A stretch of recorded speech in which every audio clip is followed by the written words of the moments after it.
పెదబాల శిక్షకు స్వాగతం. ముదాకరాత్తమోదకం సదా విముక్తి సాధకం కళాధరావతంసకం విలాసి లోకరక్షకం అనాయకైకనాయకం వినాశితే భదైత్యకం నతాసుభాసునాశకం నమామి తం వినాయకం నదేతరాదిభీకరం నవోదితార్కభాస్వరం నమత్సురారినిచ్చరం నతాధికాపదుద్ధరం సురేశ్వరం నిధీశ్వరం గజేశ్వరం గణేశ్వరం మహేశ్వరం తమాశ్రయే పరాత్పరం నిరంతరం సమస్తలోకశంకరం నిరస్తదైత్యపుంజరం దరేదరోదరం వరం వరే భవక్త్రమక్షరం కృపాకరం క్షమాకరం ముదాకరం యశస్కరం మనస్కరం నమస్కృతాం నమస్కరోమి భాస్వరం అకించనార్తిమార్జనం చిరంతనోక్తిభాజనం పురారి పూర్వనందనం సురారి గర్వచర్వణం ప్రపంచనాశభీషణం ధనంజయాదిభూషణం కపోలదానవారణం భజే పురాణవారణం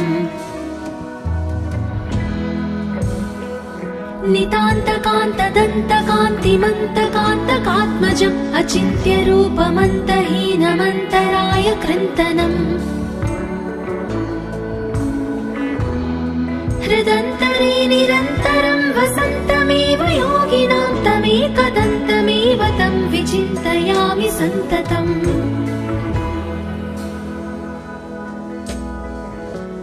महागणेश पञ्चरत्नमादरेण योऽन्वहं प्रजल्पति प्रभातके हृदि स्मरन् गणेश्वरम् अरोगतामदोषतां सुसाहितिं सुपुत्रतां समाहितायुरष्टभूति मभ्युपैति सोच्चिरात् मुदाकरात्तमोदकं सदा विमुक्ति साधकं कलाधरावतंसकं विलासी लोकरक्षकम् अनायकैकनायकं विनाशिते भदैत्यकं नतासुभासुनाशकं नमामि तं विनायकम् नदेतरादिभीकरं नवोदितार्कभास्वरं नमत्सुरारिनिच्चरं नताधिकापदुद्धरम् सुरेश्वरं निधीश्वरं गजेश्वरं गणेश्वरं महेश्वरं तमाश्रये परात्परं निरन्तरम् समस्तलोकशङ्करं निरस्तदैत्यकुञ्जरं दलेदरोदरं वरं वरे भवक्त्रमक्षरम् कृपाकरं क्षमाकरं मुदाकरं यशस्करं मनस्करं नमस्कृतां नमस्करोमि भास्वरम् अकिञ्चनार्तिमार्जनं चिरन्तनोक्तिभाजनं पुरारि पूर्वनन्दनं सुरारि गर्वचर्वणम् प्रपञ्चनाशभीषणं धनञ्जयादिभूषणं कपोलदानवारणं भजे पुराणवारणम्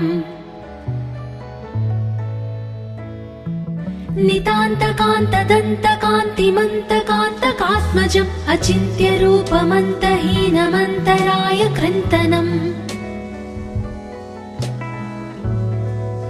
हृदन्तरे निरन्तरं वसन्तमेव योगिनां तमेकदन्तमेव तं विचिन्तयामि सन्ततम्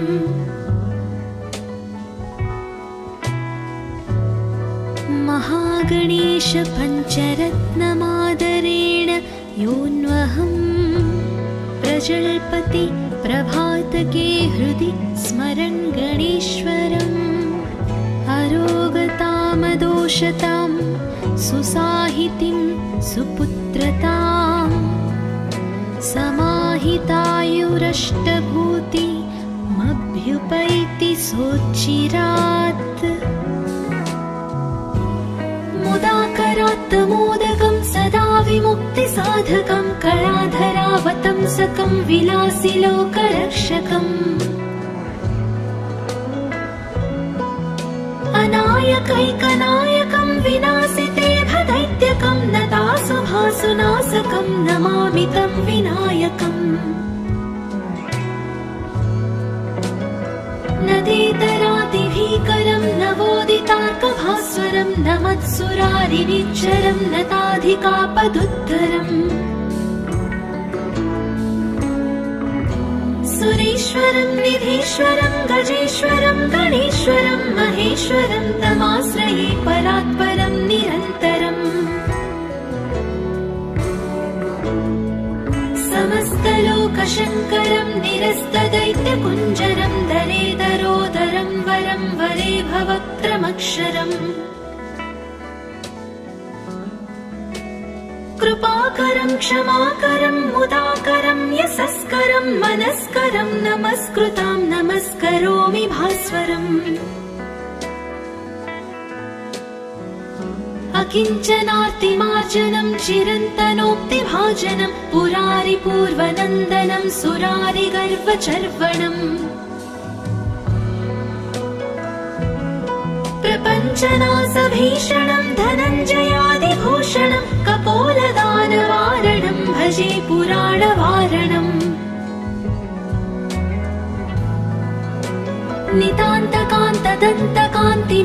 नितान्तकान्तदन्तकान्तिमन्तकान्तकात्मजम् अचिन्त्यरूपमन्तहीनमन्तराय कृन्तनम्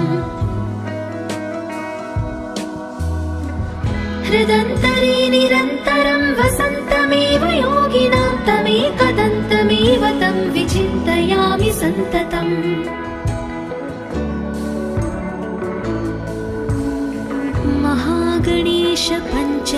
महागणेशपञ्चरत्नमादरेण योऽन्वहम् प्रजल्पति प्रभातके हृदि स्मरन् गणेश्वरम् अरोगतामदोषतां सुसाहितिं सुपुत्रताम् समाहितायुरष्टभूतिमभ्युपैति सोच्चिरात् मुदाकरात्तमोदकं सदा विमुक्तिसाधकं कलाधरावतंसकं विलासिलोकरक्षकम् अनायकैकनायकं विनाशिते भदैत्यकं नतासुभासुनाशकं नमामि तं विनायकम् नदेतरातिभीकरं नवोदितार्कभास्वरं नमत्सुरारिनिच्चरं नताधिकापदुद्धरम् सुरेश्वरं निधीश्वरं गजेश्वरं गणेश्वरं महेश्वरं तमाश्रये परात्परं निरन्तरम् समस्तलोकशङ्करं निरस्तदैत्यकुञ्जरं दरेदरोदरं वरं वरे भवक्त्रमक्षरम् कृपाकरं क्षमाकरं मुदाकरं यशस्करं मनस्करं नमस्कृतां नमस्करोमि भास्वरम् अकिञ्चनार्तिमार्जनं चिरन्तनोक्तिभाजनं पुरारिपूर्वनन्दनं सुरारिगर्वचर्वणम् प्रपञ्चनाशभीषणं धनञ्जयादिभूषणं कपोलदानवारणं भजे पुराणवारणम्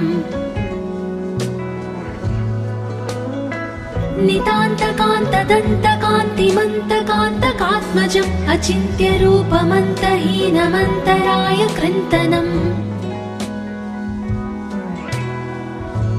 हृदन्तरे निरन्तरं वसन्तमेव योगिनां तमेकदन्तमेव तं विचिन्तयामि सन्ततम्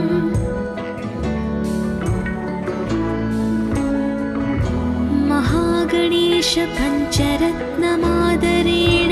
योऽन्वहम् प्रजल्पति प्रभातके हृदि स्मरन् गणेश्वरम् अरोगतामदोषतां सुसाहितिं सुपुत्रताम् समाहितायुरष्टभूतिमभ्युपैति सोच्चिरात् मुदाकरात् मोदकं सदा विमुक्तिसाधकं कलाधरावतंसकं विलासिलोकरक्षकम् अनायकैकनायकं विनाशिते भदैत्यकं नतासुभासुनाशकं नमामि तं विनायकम् नदेतरादिभीकरं नवोदितार्कभास्वरं नमत्सुरारिनिच्चरं नताधिकापदुद्धरम् सुरेश्वरं निधीश्वरं गजेश्वरं गणेश्वरं महेश्वरं तमाश्रये परात्परं निरन्तरम् समस्तलोकशङ्करं निरस्तदैत्यकुञ्जरं दरेदरोदरं वरं वरे भवक्त्रमक्षरम् कृपाकरं क्षमाकरं मुदाकरं यशस्करं मनस्करं नमस्कृतां नमस्करोमि भास्वरम् अकिञ्चनार्तिमार्जनं चिरन्तनोक्तिभाजनं पुरारिपूर्वनन्दनं सुरारिगर्वचर्वणम् प्रपञ्चनासभीषणं धनञ्जयादिभूषणं कपोलदानवारणं भजे पुराणवारणम्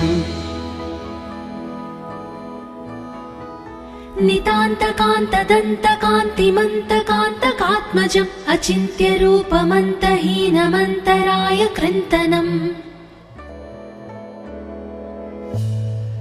हृदन्तरे निरन्तरं वसन्तमेव योगिनां तमेकदन्तमेव तं विचिन्तयामि सन्ततम्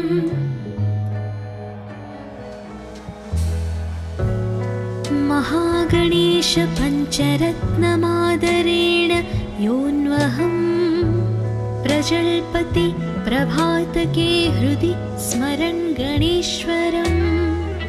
अरोगतामदोषतां सुसाहितिं सुपुत्रताम् समाहितायुरष्टभूतिमभ्युपैति सोच्चिरात् मुदाकरात् मोदकं सदा विमुक्तिसाधकं कलाधरावतंसकं विलासिलोकरक्षकम् अनायकैकनायकं विनाशिते भदैत्यकं नतासुभासुनाशकं नमामि तं विनायकम् नदेतरादिभीकरं नवोदितार्कभास्वरं नमत्सुरारिनिच्चरं नताधिकापदुद्धरम् सुरेश्वरं निधीश्वरं गजेश्वरं गणेश्वरं महेश्वरं तमाश्रये परात्परं निरन्तरम् समस्तलोकशङ्करं निरस्तदैत्यकुञ्जरं दरेदरोदरं वरं वरे भवक्त्रमक्षरम् कृपाकरं क्षमाकरं मुदाकरं यशस्करं मनस्करं नमस्कृतां नमस्करोमि भास्वरम् अकिञ्चनार्तिमार्जनं चिरन्तनोक्तिभाजनं पुरारिपूर्वनन्दनं सुरारिगर्वचर्वणम् प्रपञ्चनासभीषणं धनञ्जयादिभूषणं कपोलदानवारणं भजे पुराणवारणम्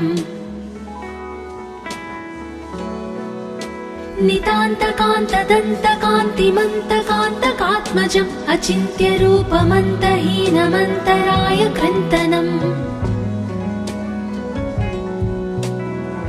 हृदन्तरे निरन्तरं वसन्तमेव योगिनां तमेकदन्तमेव तं विचिन्तयामि सन्ततम्।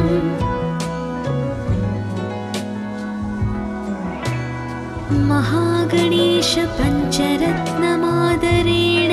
योऽन्वहम्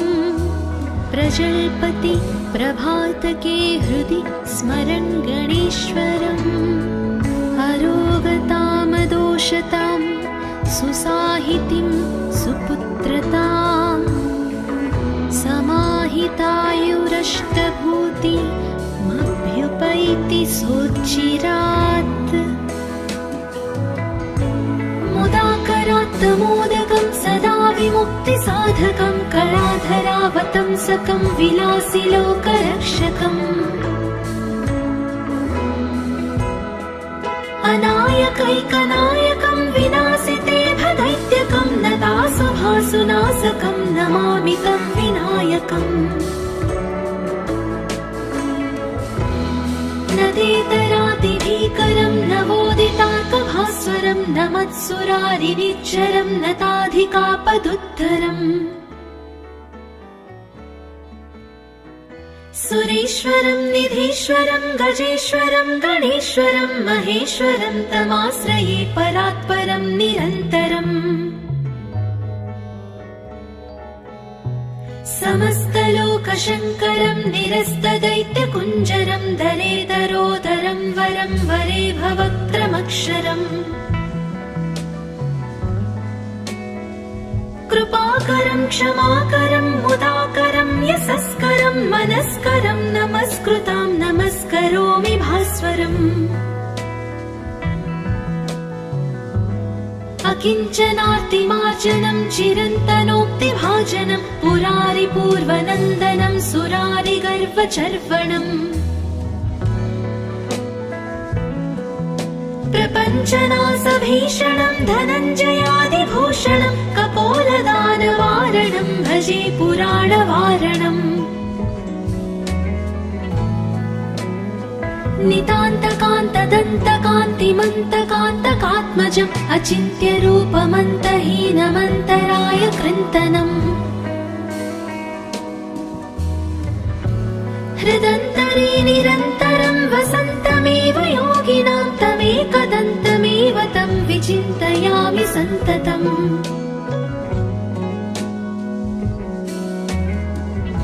महागणेश पञ्चरत्नमादरेण योऽन्वहम् प्रजल्पति प्रभातके हृदि स्मरन् गणेश्वरम्। अरोगतामदोषतां सुसाहितिं सुपुत्रताम् समाहितायुरष्टभूतिमभ्युपैति सोच्चिरात्। मुदाकरात्तमोदकं सदा विमुक्तिसाधकं कलाधरावतंसकं विलासिलोकरक्षकम्। अनायकैकनायकं विनाशिते भदैत्यकं नतासुभासुनाशकं नमामि तं विनायकम्।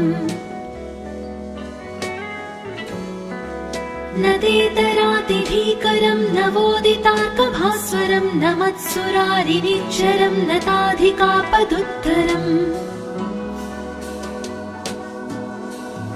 सुरेश्वरं निधीश्वरं गजेश्वरं गणेश्वरं महेश्वरं तमाश्रये परात्परं निरन्तरम्।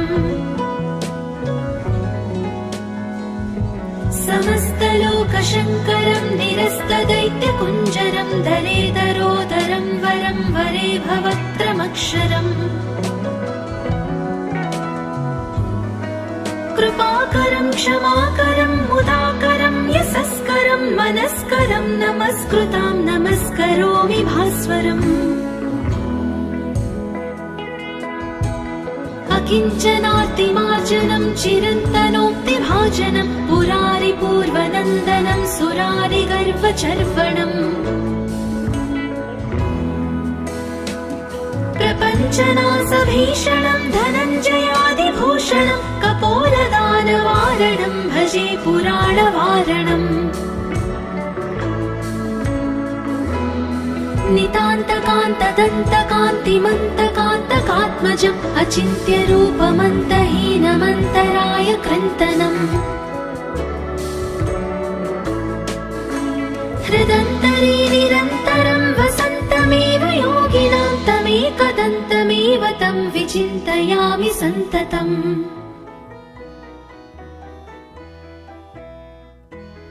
महागणेश पञ्चरत्नमादरेण योऽन्वहम् प्रजल्पति प्रभातके हृदि स्मरन् गणेश्वरम् अरोगतामदोषतां सुसाहितिं सुपुत्रताम् समाहितायुरष्टभूतिमभ्युपैति सोच्चिरात् मुदाकरात् मोदकं सदा विमुक्तिसाधकं कलाधरावतंसकं विलासिलोकरक्षकम् अनायकैकनायकं विनाशिते भदैत्यकं नतासुभासुनाशकं नमामि तं विनायकम् नदेतरादिभीकरं नवोदितार्कभास्वरं नमत्सुरारिनिच्चरं नताधिकापदुद्धरम् सुरेश्वरं निधीश्वरं गजेश्वरं गणेश्वरं महेश्वरं तमाश्रये परात्परं निरन्तरम् समस्तलोकशङ्करं निरस्तदैत्यकुञ्जरं दरेदरोदरं वरं वरे भवक्त्रमक्षरम् कृपाकरं क्षमाकरं मुदाकरं यशस्करं मनस्करं नमस्कृतां नमस्करोमि भास्वरम् अकिञ्चनार्तिमार्जनं चिरन्तनोक्तिभाजनं पुरारिपूर्वनन्दनं सुरारिगर्वचर्वणम् प्रपञ्चनाशभीषणं धनञ्जयादिभूषणं कपोलदानवारणं भजे पुराणवारणम्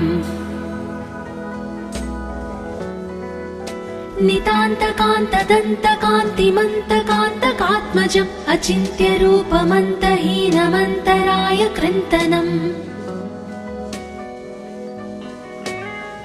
हृदन्तरे निरन्तरं वसन्तमेव योगिनां तमेकदन्तमेव तं विचिन्तयामि सन्ततम्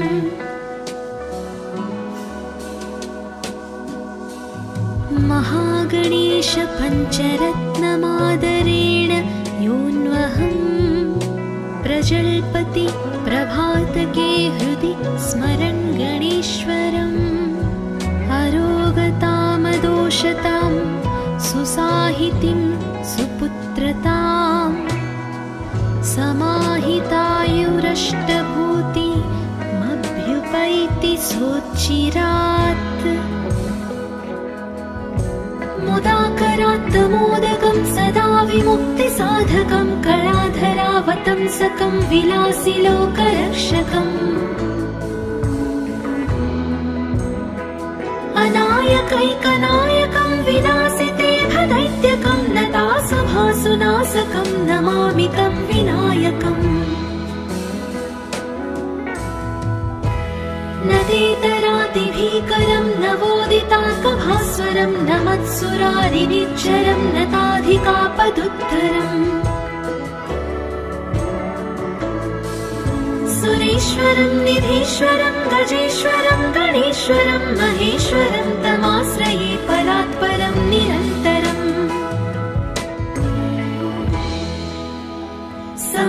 समस्तलोकशङ्करं निरस्तदैत्यकुञ्जरं दरेदरोदरं वरं वरे भवक्त्रमक्षरम् कृपाकरं क्षमाकरं मुदाकरं यशस्करं मनस्करं नमस्कृतां नमस्करोमि भास्वरम् अकिञ्चनार्तिमार्जनं चिरन्तनोक्तिभाजनं पुरारिपूर्वनन्दनं सुरारिगर्वचर्वणम् प्रपञ्चनासभीषणं धनञ्जयादिभूषणं कपोलदानवारणं भजे पुराणवारणम्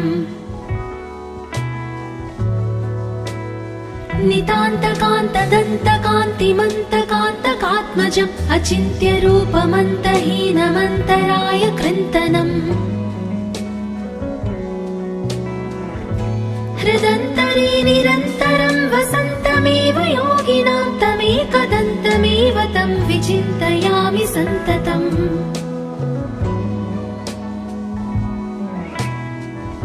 महागणेश पञ्चरत्नमादरेण योऽन्वहं प्रजल्पति प्रभातके हृदि स्मरन् गणेश्वरम् अरोगतामदोषतां सुसाहितिं सुपुत्रतां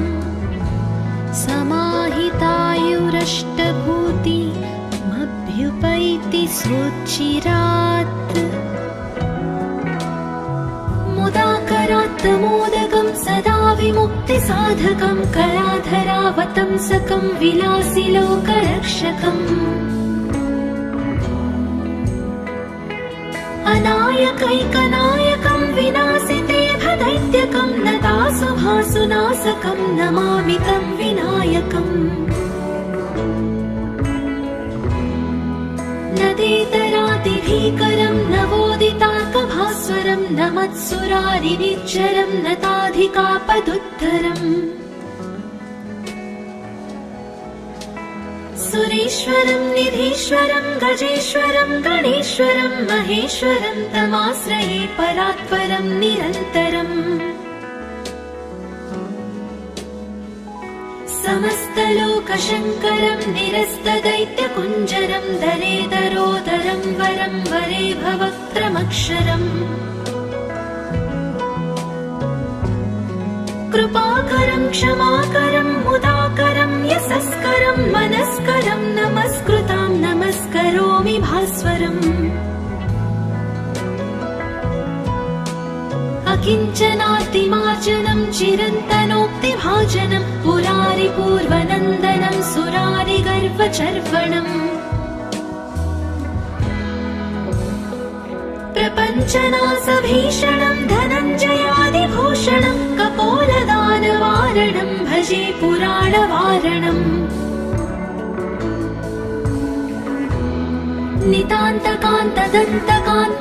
नितान्तकान्तदन्तकान्तिमन्तकान्तकात्मजम् अचिन्त्यरूपमन्तहीनमन्तराय कृन्तनम्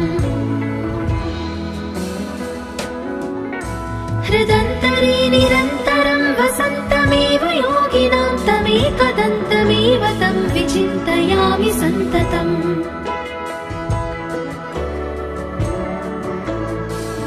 महागणेश पञ्चरत्नमादरेण योऽन्वहं प्रजल्पति प्रभातके हृदि स्मरन् गणेश्वरम् अरोगतामदोषतां सुसाहितिं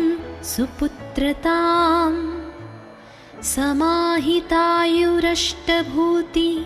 समाहितायुरष्टभूतिमभ्युपैति सोच्चिरात् मुदाकरात् मोदकं सदा विमुक्तिसाधकं कलाधरावतंसकं विलासिलोकरक्षकम् अनायकैकनायकं विनाशिते भदैत्यकं नतासुभासुनाशकं नमामि तं विनायकम्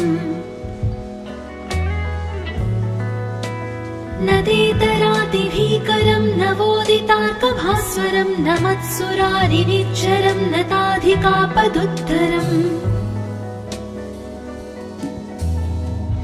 सुरेश्वरं निधीश्वरं गजेश्वरं गणेश्वरं महेश्वरं तमाश्रये परात्परं निरन्तरम्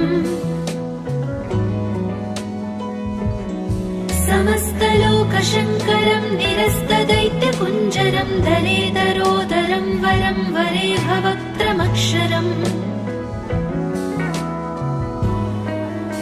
कृपाकरं क्षमाकरं मुदाकरं यशस्करं मनस्करं नमस्कृतां नमस्करोमि भास्वरम्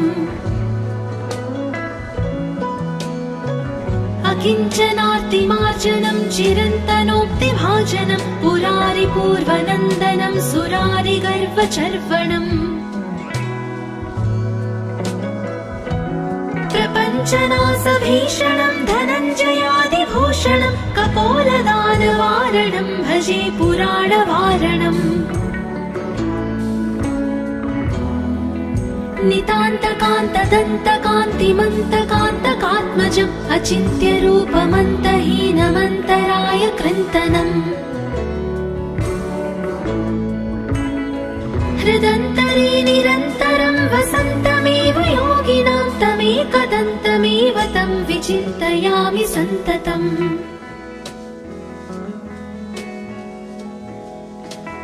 महागणेश पञ्चरत्नमादरेण योऽन्वहं प्रजल्पति प्रभातके हृदि स्मरन् गणेश्वरम् अरोगतामदोषतां सुसाहितिं